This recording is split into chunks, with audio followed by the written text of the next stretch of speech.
Captain Marcus Reed checked his plasma rifle one last time as the stealth ship descended toward the crystalline planet of Xylara. His mission was simple: infiltrate the royal palace, rescue Ambassador Chen, who'd been captured during failed peace negotiations, and get out before the Xylaran military detected them. 2 minutes to drop zone, his pilot announced through the comm. Marcus had been a special ops soldier for 15 years. He'd seen combat on 12 worlds. Nothing surprised him anymore, or so he thought. The palace rose before them like a mountain of living glass, its towers spiraling impossibly high, refracting the light of 3 moons into cascades of color.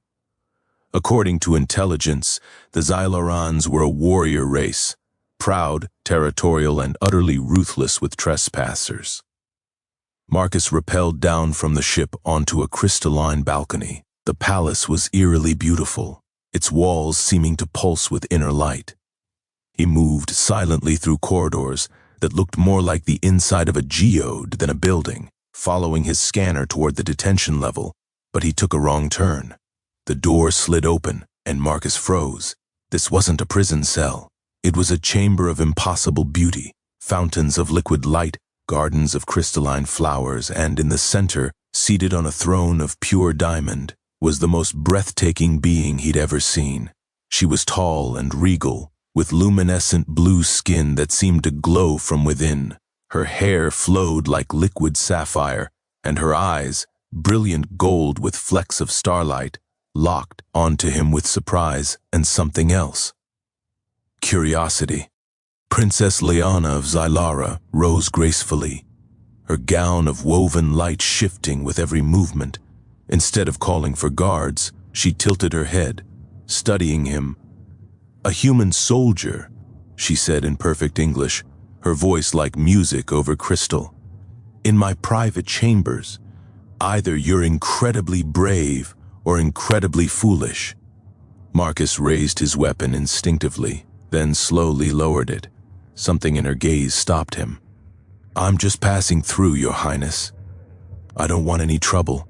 "Then you came to the wrong planet." A smile played at her lips, not threatening but intrigued. "What's your name, brave fool?" "Marcus Reed." "Well, Marcus Reed, you have 30 seconds to tell me why I shouldn't have you executed for trespassing before my guards arrive." Their eyes met, and time seemed to stop. In that moment, Marcus realized his mission had just become infinitely more complicated. "I'm here to rescue a prisoner," Marcus said, making a split-second decision to be honest. "Ambassador Chen, your people captured him." Princess Liana's expression shifted, surprise, then something darker. "The human diplomat? He's not a prisoner. He's leverage. My father, the king, intends to execute him as a warning to your people to stay away from our territory. I can't let that happen." "You have no choice, soldier. Even if you found him, you'd never make it out alive. This palace has defense systems that would vaporize you before you reach the outer wall." She stood, moving closer, and Marcus caught the scent of something like ozone and starlight. "But perhaps there's another way. I'm listening." Liana circled him slowly, assessing. "I've been studying your people. Humans fascinate me. So emotional, so chaotic, so alive. My father wants war with Earth. I believe that's a mistake. We could learn from each other instead of destroying each other. What are you proposing? A trade. I help you rescue your ambassador, give you safe passage out of the palace. In return," she paused, those golden eyes searching his face. "You take me with you." Marcus stared. "You want to defect? I want freedom. I want to see the universe beyond this crystalline cage. My father would never allow it. I'm promised in marriage to a warlord from the neighboring system. A political alliance I want no part of. This is my chance to escape." Her voice dropped to barely a whisper. "Please, I'm as much a prisoner here as your ambassador." Marcus knew he should refuse. His mission parameters didn't include kidnapping alien royalty.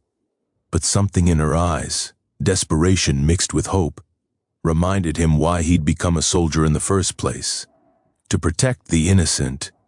If I do this, your people will hunt us across the galaxy. I know. Lyanna smiled sadly. But I'd rather live one day free than a lifetime in a golden cage. What's your answer, Marcus Reed? He extended his hand. We leave in 20 minutes. Can you be ready? Her fingers closed around his, warm despite her crystalline appearance. I've been ready my whole life. As they clasped hands, an alarm began to wail through the palace. Someone had discovered the breach. Time to run, princess, Marcus said. Please, she replied, her smile turning fierce. Call me Lyanna. The palace erupted into chaos. Lyanna led Marcus through hidden passages known only to royalty. Corridors that twisted through the heart of the crystalline structure like veins. The detention level is this way, she said, moving with surprising speed despite her elegant gown. But Marcus, you should know, my father's elite guard will be waiting. They'll kill you on sight. Then I'll need a weapon upgrade.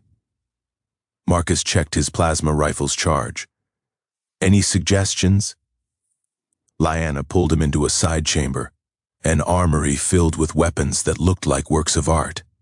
She grabbed a crystalline blade that hummed with energy and a forearm shield that generated a field of light. Xylar weapons respond to neural patterns. They'll work for you now that you're with me. She strapped the shield to his arm herself, her fingers lingering perhaps a moment too long. Try not to die, soldier. I find myself curious to know you better. Marcus met her gaze. Feelings mutual, princess. They found Ambassador Chen in a cell that looked more like a crystal coffin.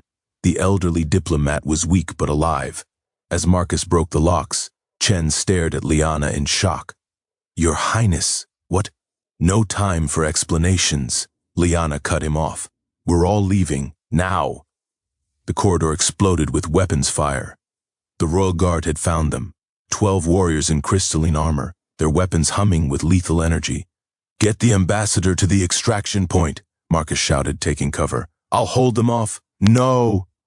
Lyanna stepped in front of him, her NDS raised. Light burst from her palms, raw energy that sent the guards flying backward. I am Princess Lyanna, heir to the crystalline throne. Stand down. For a moment the guards hesitated. Then their captain sneered. The king declared you a traitor the moment you sided with the human. You have no authority here. Then I guess we do this the hard way, Lyanna said, her voice colder than space. She looked at Marcus. Together? Marcus grinned despite the danger. Together, they fought side by side, his tactical training and her raw power combining into something devastating and beautiful. She moved like liquid light, her abilities making her a force of nature. He covered her blind spots with precise shots, his military discipline complementing her wild energy. As they ran through the palace with Chen between them, Marcus realized he'd never felt more alive, more connected to someone. And she was an alien princess he'd known for less than an hour. My ship's on the north balcony, Marcus shouted over the alarms. That's where my father will be waiting, Lyanna warned. He won't let me leave without a fight. Then we fight, she squeezed his hand as they ran. You're either the bravest man I've ever met or the most insane. Can it be both? Despite everything, she laughed, a sound like bells chiming. And Marcus knew in that moment he was already falling for her. The king of Xylara stood on the balcony, blocking their path to freedom. He was massive, 9 feet tall, his crystalline armor making him look like a living monument. His eyes, the same gold as his daughter's, burned with rage. Lyanna, he said, his voice like grinding stone. Step away from the humans. This rebellion ends now. No, father. Lyanna moved forward, shielding Marcus and Chen. I won't be your political pawn anymore. I won't marry Warlord Krex. And I won't let you start a war with Earth. You would betray your people for these primitives? The king's gaze fell on Marcus with withering contempt. For this soldier, I would choose freedom over tyranny, love over duty, life over tradition. Lyanna's voice rang out clearly. You taught me to be strong, father. But you never taught me that strength could be gentle, that power could be used to protect, not conquer. The king raised his hand, and energy crackled around his fingers, enough to vaporize them all. Then you leave me no choice. Marcus stepped forward, placing himself between Lyanna and her father. If you want to hurt her, you'll have to go through me. The king laughed, a terrible sound. Fool. I could destroy you with a thought. Maybe, Marcus said steadily, but she'd never forgive you, and you'd lose your daughter forever. Is that really what you want? For the first time, uncertainty flickered across the king's face. He looked at Lyanna. Is this truly what you want? To leave your home, your people, everything you know? What I want, Lyanna said softly, is what you had with Mother before she died. She told me stories of how you defied your father to be with her, how you chose love over duty. When did you forget that, father? The king's hand lowered slowly. Memories played across his face, pain, longing, loss. Your mother was my greatest rebellion, he whispered. And my greatest joy, then let me have mine. Silence stretched between father and daughter. Behind them, the extraction ship hovered, waiting. Marcus held his breath, hand on his weapon but hoping he wouldn't need it. Finally, the king stepped aside. Go. But know this, if you leave, you can never return. The council will declare you dead. Your name will be stricken from our records. You will be nothing to us. Tears streamed down Lyanna's luminous cheeks. Then, I will be everything to myself. She approached her father, rising on her toes to kiss his crystalline cheek. Goodbye, father. Thank you for letting me go. As they boarded the ship, the king called out, Soldier, Marcus Reed. Marcus turned. Protect her, the king commanded, his voice breaking. Or I will hunt you to the ends of the universe. I will, Marcus promised. with my life. The ship lifted off, and Lyanna watched her homeworld shrink beneath them, tears still falling.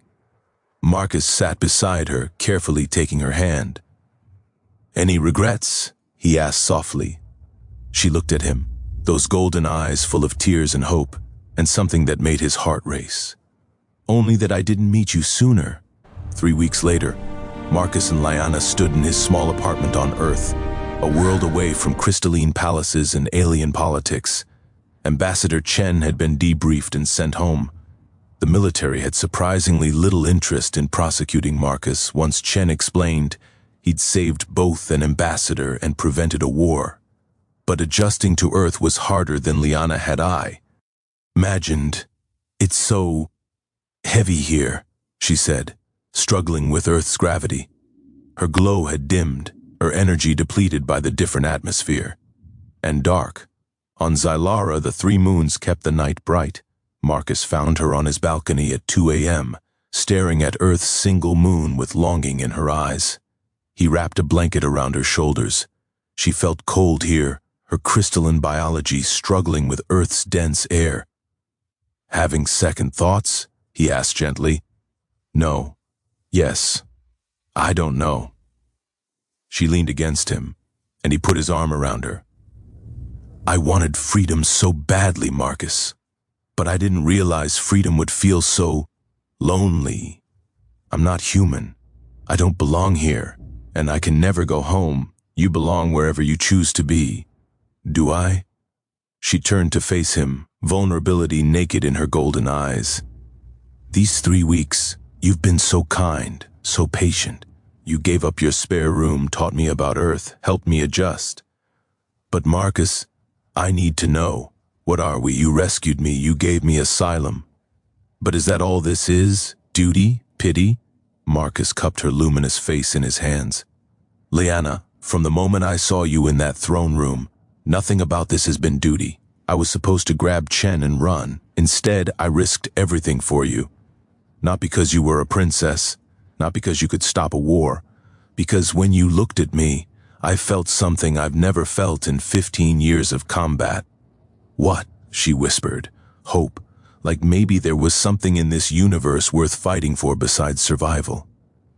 He touched his forehead to hers, an intimacy that made her glow brighten slightly. I'm falling in love with you. I know that's insane. I know we're from different worlds, literally, but I can't help it. Leanna's eyes shimmered with tears. On Zylara, we have a word, Kalara. It means the soul that calls to your soul across all barriers. I thought it was just a romantic myth, but then I met you, and suddenly I understood. She kissed him softly, her lips warm despite her crystalline nature. I love you, Marcus Reed, and that terrifies me. Why? Because loving you means truly leaving my old life behind. It means choosing Earth over Zylara, humanity over my people, you over everything I've ever known. She was crying now, her tears like liquid diamonds. What if I'm making a mistake? What if I can't survive here? What if... He kissed her deeply, silencing her fears. When they broke apart, he said firmly, then we figure it out. Together. That's what love is, right? Taking a leap and trusting someone will catch you. Leanna laughed through her tears. Is that human wisdom? No, that's just me, desperately hoping I'm not screwing this up. He pulled her close. Stay, Leanna. Not because you have nowhere else to go, but because you want to build a life here. With me. She looked up at Earth's single moon, then back at Marcus.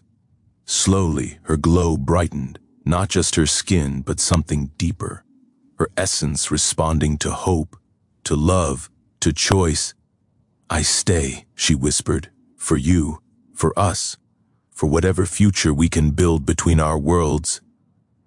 They stood together on that balcony, an alien princess and a human soldier, both exiles, both choosing love over everything they'd known. 6 months later, Marku and Leanna had built something neither could have imagined, a home. She'd found work at a research facility studying alien biology, her unique physiology making her invaluable to Earth's Xenoscience division. He'd left active military service to become a consultant, training others in interspecies diplomacy and combat. They'd rented a house with a backyard where Liana grew crystalline flowers from Zylara seeds she'd smuggled in her hair. But today was special. Marcus came home to find Liana practically glowing with excitement. Come with me, she said, pulling him to the backyard.